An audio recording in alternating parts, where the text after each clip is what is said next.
পেলনীয়া মাছৰ কাৰ্টুনেৰে হাজাৰ হাজাৰ শৰাই আৰু জাপি নিৰ্মাণ কৰি বিশ্ব ৰেকৰ্ড গঢ়াৰ প্ৰচেষ্টা ডিব্ৰুগড় জকাইৰ চিত্ৰশিল্পী মৌচুম সোণোৱালৰ।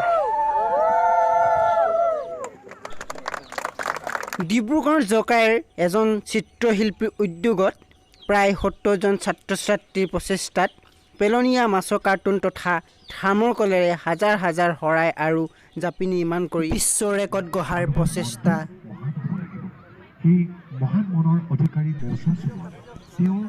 চিত্ৰশিল্পী তথা জোনাক আৰ্ট একাডেমীৰ অধ্যক্ষ মৌচুম সোণোৱালৰ এই প্ৰয়াস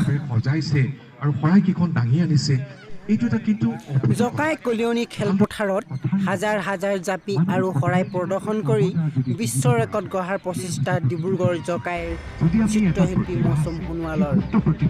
আমি বিকশিত কৰিবৰ বাবে আমি যদি স্থান পাওঁ, সহায় পাওঁ, সহায়